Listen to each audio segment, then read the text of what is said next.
Oh, hey, imagine three elements. 1. Madness. 2. Violence. And 3. Auschwitz. Done? Well, these three elements gave rise to the so-called Beast of Auschwitz named Maria Mandl. She was a fourth daughter of two German parents, a shoemaker father and a housewife mother, born on the 10th of January 1912, resident in Austria. The Beast is most well known for having killed at least 500,000 Jewish men, women, and children.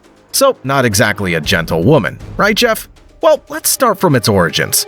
Maria Mandl studied in Bavaria, where she graduated. Despite the diploma, she struggled to find a job. Because of this small hitch, she returned home to her family, where she found her mother suffering from dropsy in the year 1929. This fact affected Maria deeply and caused her great annoyance. So after this happened, she wanted to leave her home. In fact, she found a job in the post office but wasn't accepted. Can you guess for what strange reason? Because she was considered not social nationalist enough. I'd say rather comical after everything she did in Auschwitz. Following this episode, she found a job as a cook for the Briga Gliss family, located in the canton of Valais in 1934, when her mother's dropsy improved. How did her career as the Beast of Auschwitz begin? 4 years later, in 1938, our dear crazy friend went as a volunteer in the SS, to be precise, the League of German Girls, to pursue a military career. In the meantime of her military training, she had moved to her uncle in Munich. Strangely, our crazy friend passed all the training she was subjected to with exceptional marks, perhaps it was fate, and stood out in the eyes of commanders precisely for this aggressive and malevolent energy, which in the concentration camp sector was seen as a resource. 1 year later, in 1939, she was transferred to a concentration camp called Ravensbruck, better translated the Bridge of Crows. What a fantasy, our dear nationalist friends, eh? From here, she began her macabre and dangerous journey of suffering and death in full swing. From this concentration camp, she was entrusted with the role of leader of the inmates, and as time passed, rumors spread about her atrocities, one of the many from which she had left. She tortured the prisoners as soon as she had the chance. She tied them to posts and began beating them bloody with superhuman rage until they no longer had the strength. She had a vice, if we can say so. She really loved the use of the stick.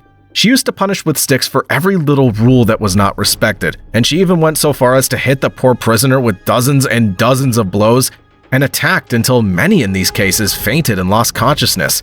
In fact, it was precisely from these sadistic and pleasant attacks carried out by her that she took the name of the Beast of Auschwitz, the strange obsessions of the Beast. Some of the strange quirks she had were being a lover of music, literature, and everything related to general culture, which makes her an even more mysterious and strange character. Beyond this, she also had two other very peculiar obsessions, like that of wearing two gloves as white as the feathers of a swan, just to get the satisfaction of seeing the blood of her poor victims. And it was also usual to stand in front of the entrance to the gate of Auschwitz and wait motionless, and that if any inmate should even dare to look at her, he had the probability of being immediately executed, burned, and intoxicated to death. She had the absolute power of who could live and die, writing the name of the poor unfortunate in her notebook and killing them. I can't even begin to imagine the poor inmates feeling the fear in the air every time they could hear her boots treading that land of death next to them. I invite you to take a deep breath after this macabre tale, and I invite you to subscribe and like if you don't want to find Maria Mandl in your life. Let's get back to the point. How did she manage to kill as many as 500,000 Jewish prisoners? As mentioned earlier, Maria Mandl was in Auschwitz. She arrived here on the 7th of October 1942, replacing Johanna Langfeld, who was also known not exactly for being a very good friend. Think that this woman was the only one who was imprisoned for war crimes in the Auschwitz camps. They then escaped from prison and were never tried again. Johanna Langfeld, the previous highest military position of the concentration camp, was now replaced by the Beast. And it's right here, when she took the highest military position, that she could start killing over the years as many as 500,000 inmates. To think that this evil monster took a group of female inmates who knew how to play instruments and created a band in which they composed wonderful melodies. But to say wonderful, alas, is scary.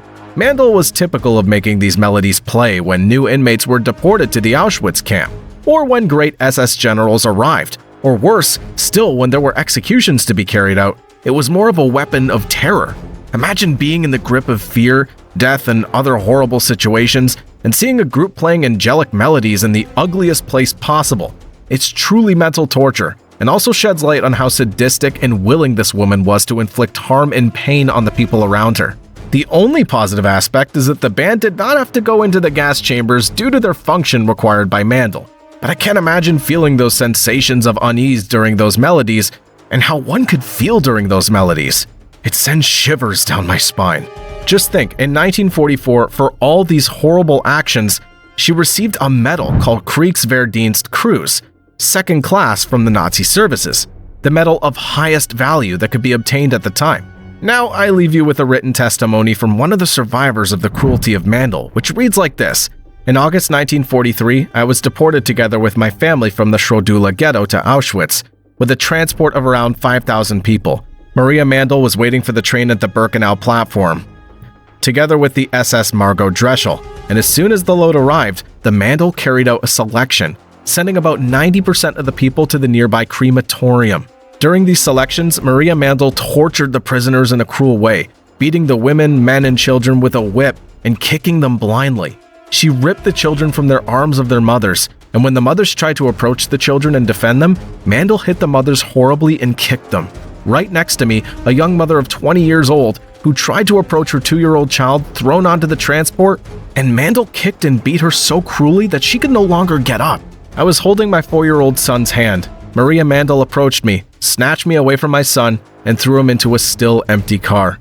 The child hurt his face and started crying and calling me, but I was put aside in the group of people who were not destined for the gas chambers. When I tried to reach the crying child in the car, Maria Mandl started hitting me so hard that I fell to the ground. Mandl continued to kick me even though I was lying on the ground, and knocked out almost all my teeth from kicking me in the mouth. In April 1945, with the fall of Germany and the advance of the Allies, Maria Mandl escaped and took refuge in her country of birth. Then, on May 10, 1945, she was arrested by the US Army. After 1 year of detention in October 1946, she was transferred to Poland, where she was part of my Great Auschwitz trial in Krakow in November 1947. After being convicted of crimes of war, she was hanged on the 24th of January 1948 in Montelupich prison in Krakow. This was how the monster of Auschwitz succumbed and died. If you want to delve deeper into the topic, you can find books with her name and a film dedicated to her. I hope you don't find a Maria Mandl in your life. I invite you to say what you think of this story, and to subscribe for other wonderful and brilliant stories. I recommend these videos that will appear on your screen. See you next time!